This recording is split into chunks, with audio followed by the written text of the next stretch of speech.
Hello, I'm Dr. Lindsay Browning, a chartered psychologist, and I run Trouble Sleeping, where I help people of all ages with their sleeping problems. My practice is based in Woking and Berkshire, but I help people all over the country via Skype and FaceTime.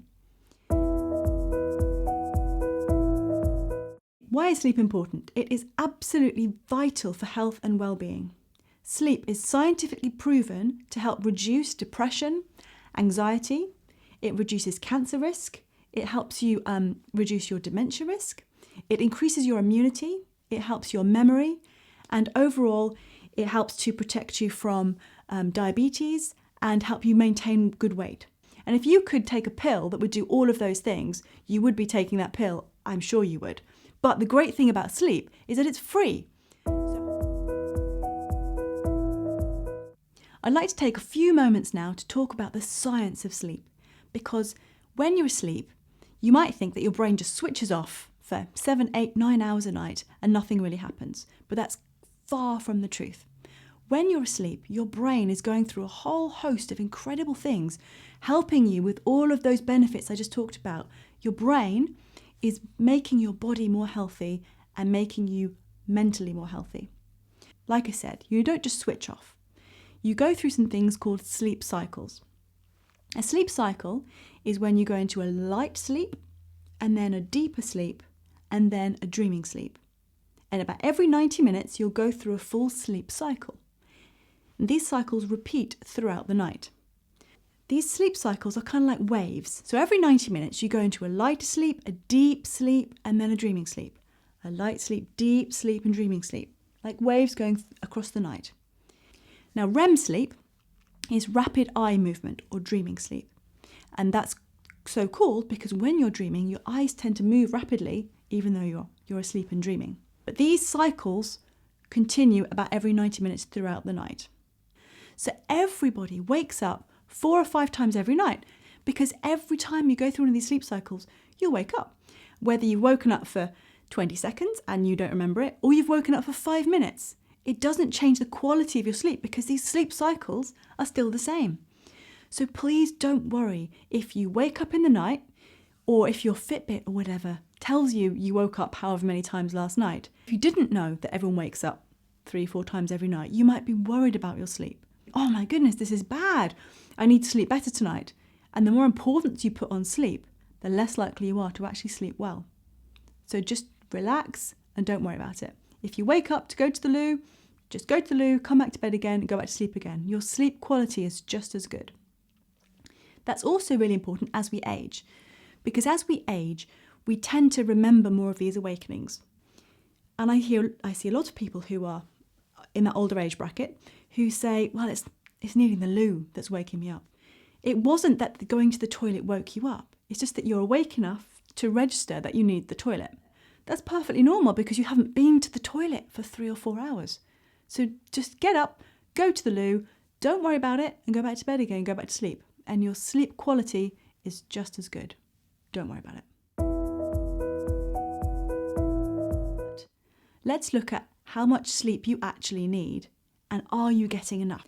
Now, if we look at the chart behind me, you'll see that a baby going on to an adult and an older adult, as time goes on, you need less and less sleep. Sleep is when you grow as well. So children who don't sleep enough don't grow enough. If you imagine a child, they are running around all the time. So they need a lot more deep sleep than we do when we're aging. Children and babies, everything is new. Even a baby moving their hand is a new sensation. Language is new. They're learning maths. They're learning all sorts of things at school. So they need loads more sleep than we do as we get older. And generally speaking, as we get older, we're learning less and less new things, and we tend to get less and less physically active. So a 0 to 3 month old baby will need between 14 and 17 hours sleep a night. That includes naps, that's across the day. And then let's say a 1 to 2 year old would need between 11 and 14 hours sleep a night. And then a 6 to 13 year old would need between 9 and 11 hours sleep. So as you see, it gets less and less. But as parents, we tend to not necessarily reassess the amount of sleep that our children need. The reason this can be a problem is because if you're putting your child to bed earlier than they need, they may well struggle to fall asleep. And I see a lot of children who have this very issue, that they really struggle to fall asleep. And basically, it's often because they're being put to bed too early. If they're being put to bed too early, they can start to stress and worry and self-identify as a poor sleeper because they're struggling to get to sleep. So have a look at your children. Are they getting the right amount of sleep for their age group? And equally, if you're putting them to bed too early, then maybe look at putting them to bed a bit later. But are they getting enough sleep? Because equally, there are a lot of children who are not being put to bed early enough. Because if children aren't getting enough sleep, they won't be doing as well at school. They won't grow to their full potential, and their immunity will be compromised. So they'll get colds and they'll get sniffles, and they just won't be able to function as well. So really prioritise that. Okay, so now we've looked at the science of sleep and how much sleep you need. I want to talk about how sleep and mental health are related. So insomnia, depression, and anxiety are inextricably linked. They're like three best friends. Wherever you get one, you get the other two. However, it's not really a negative story because whichever one of them you treat, the others also improve. And I see a lot of people who come to see me because they have all of these issues, but they find it easier to seek help for their sleeping problem because there's not a stigma attached to having difficulty with sleep. Even though there absolutely should not be a stigma attached with any kind of mental health issue whatsoever. But if you are struggling with any of these things, I really advise you to seek some help for whichever one you can, because you're going to improve all of them at the same time. Now, insomnia is related to diabetes, obesity. So when you have poor sleep, you'll find that you're hungry for rubbish food. You're hungry for sweet, fatty, salty snacks, which aren't going to help you, and they're going to make you put on weight. But also, if you don't sleep enough, then your hormone to make you feel satiated, that means that when you've eaten something you feel full, you're not producing that to the right amount. So if you haven't slept well last night, you're going to eat more food before you feel full than you would have done if you'd slept well, which I think is absolutely amazing. There's evidence to show that if you have one night of poor sleep and you're exposed to the flu virus, you're far more likely to develop the flu than had you had a good night's sleep, just for that one night. So it's really important to value your sleep and make sure that you're getting enough sleep for those reasons. And also, getting regularly less than 6.5 hours sleep a night is associated with early death. Short term, we can survive really well on not enough sleep. However, if you're doing it month after month, year after year, then think about the long-term damage that you're doing and maybe look at improving your sleep. Margaret Thatcher and Ronald Reagan, they famously both died of Alzheimer's. And it's not necessarily that their lack of sleep caused the dementia, but it definitely wouldn't have helped. So I would very much urge you to prioritise your sleep for all those reasons. Now, maybe you're not getting enough sleep because you're not prioritising it. Maybe your lifestyle, you're working too hard, you're partying all night. But maybe you do have the opportunity to sleep, but you just can't sleep. You can't get to sleep. Your brain won't switch off. And this is where I really can help you. So it's absolutely perfectly normal for your sleep to be disrupted when you're going through a bad time. And I can't magically make that different in the short term. However, if you go through these stressful things and you start to sleep poorly, you might start to worry about your sleep. And that is exactly what I look at and what I deal with helping you with. So now let's talk about sleep tips, what we can do to improve our sleep.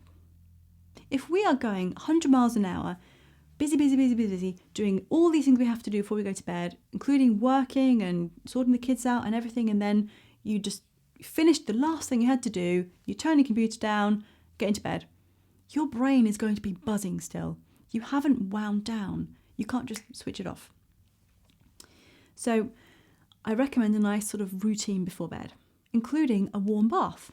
So a warm bath before bed is a brilliant thing to do because when you have a bath, not only is it physically relaxing, maybe you could have some candles or some lavender oil or something lovely, but it's going to raise your body temperature. And as you get out the bath or shower, your body temperature will start to drop. And what happens when we fall asleep is our body temperature naturally drops anyway. So when you have a bath, you're mimicking what happens as you fall asleep, which is a really good way of making your body feel sleepy.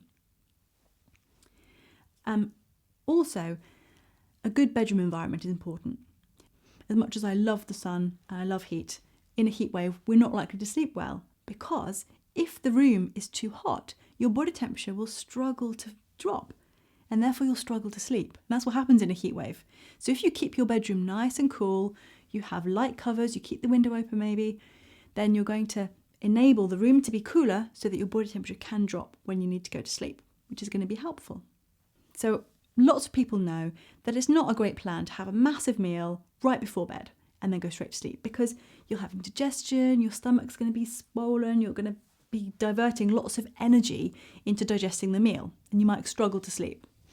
However, I see a lot of people who eat really early, too early. And if you eat really, really early, say you eat at 5:30 in the evening, and then you're going to bed at 10:30, 11, that is a really long time to not have eaten any food before bed.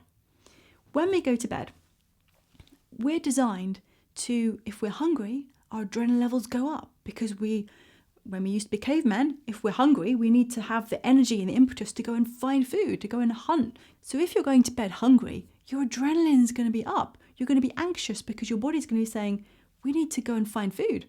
Complex carbohydrates are brilliant. So like whole rolled oats, dairy, or a chicken sandwich. So a bowl of porridge would be perfect. Brown bread chicken sandwich would be great before bed. Something that's going to take a little while to digest, but just be something in your stomach so that you're not hungry in bed, which is going to keep you from falling asleep.